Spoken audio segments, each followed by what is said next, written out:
Hi hello everyone, मी पूजा. आजच्या दिवसामध्ये मी तुमचं स्वागत करते. तर आज आहे आषाढी एकादशी. सो आषाढी एकादशीच्या सर्वांना खूप खूप शुभेच्छा.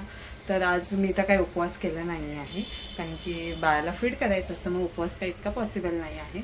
तर आता मी दुपारपासून ब्लॉग सुरू केला आहे. सो आता आम्ही जेवायला बसतोय. आता तुपामध्ये गरम करते आहे. ॲक्च्युली झालं असं, मला पूर्वी तूप बिलकुलच आवडायचं नाही, बिलकुल म्हणजे बिलकुलच नाही. पण आता मला डॉक्टरांनी सांगितलं की तूप जास्त खा, चपाती खायची असेल तर तुपामध्ये गरम करून खा. सो आता मला इतकं ते आवडायला लागलं आणि ॲडिक्टिव्ह झालं आहे. खरं तर खूप छान टेस्ट लागते. मी तर खातेच, तर माझ्यासोबत प्रवीण पण आता तुपातलीच चपाती खायला स्टार्ट केले. छान. इथे पनीरची भाजी आज आत्याने केलेली आहे. ते बाहेर गेले आज काही कारणाने. खिचडी वगैरे पण केली होती. सो छान छान मस्त एकदम पनीरची भाजी पण केलेली आहे. त्याची रेसिपीज पण आम्ही करू शेअर हळूहळू, बघूया कितपत काय काय होतं. आणि आज आमचं असं प्लॅन, बाळाला इथे आमच्या जवळ विठ्ठल रखुमाईचं मंदिर पण आहे, म्हणजे सगळेच देव आहेत तिथे.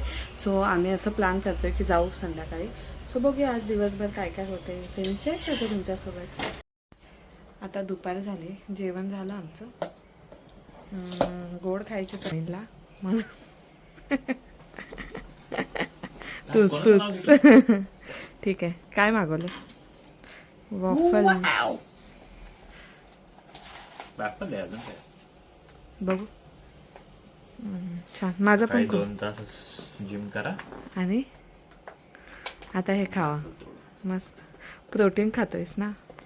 Calories out greater than calories in. Me pancake मागवले फर्स्ट टाइम. बघूया म्हटलं ट्राय करूया कशा. आपलं तू खोल. मी अंकिता वालावलकर आहे, तिचं खूप ऐकलं हे पॅनकेक्स.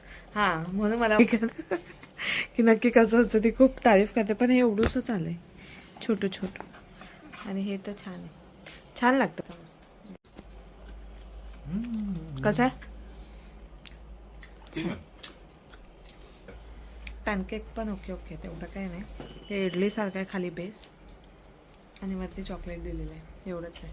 ते चॉकलेट आहे सगळं, आहे ना. नाही म्हणजे बेल्जियम वॉफल एवढं चांगलं नाही आहे. ठीक आहे, हे पण ओके ओके. आवरलं आता मी माझं. जास्त काही नाही, फक्त काजळच लावलं आहे, बाकी काहीच नाही, कारण की गरम खूप होते, काय राहत पण नाही. आणि हा कुर्ता ना मी प्रेग्नन्सीमध्ये घेतलेला. कितीतरी दिवसांनी मी असे जरा बरे कपडे घातले. छान आहे, मिंत्रावरून घेतला आहे आणि खूप चांगला आहे हा कुर्ता. मंदिरात भेटू आता. तर मगाशी मी असं म्हटलं की आपण छान छान मंदिरात भेटू. आणि झालं असं की त्याच्यानंतर इतका कंटिन्यू पाऊस यायला लागला, थांबायचंच नाव घेणं. आणि बाळाला घेऊन पावसामध्ये जाणं म्हणजे नको वाटतं उगाचंच. आणि परत मग 7 पण वाजले आणि मग एवढ्या रात्री बाळाला घेऊन कुठे जाणार अंधारामध्ये, असं पण झालं. मग आम्ही तिथे गेलोच, मग आम्ही घरीच थांबलो. आणि घरीच थांबून मग जेवण केलं, नॉर्मल जे रुटीन होतं ते. आणि नंतर मग आता बाळाची झोप पण झाली. आता वाजलेत 11:15 आणि ती काय आता झोपायचं नाव नाही घेत आहे, मस्त खेळायच्या मूडमध्ये आली होती. सो ती खेळती आहे. तोपर्यंत म्हटलं आपण व्हिडिओ एंड करूया. आता पण कंटिन्यू पाऊस चालू आहे सगळीकडे. ते पावसाच्या बुंदोचा आवाज येतो आहे. मी 2 फिरून आली, सगळीकडेच येतो आहे आवाज. त्यामुळे म्हटलं ठीक आहे, आता काही करू नाही शकत. सो असा होता आजचा दिवस.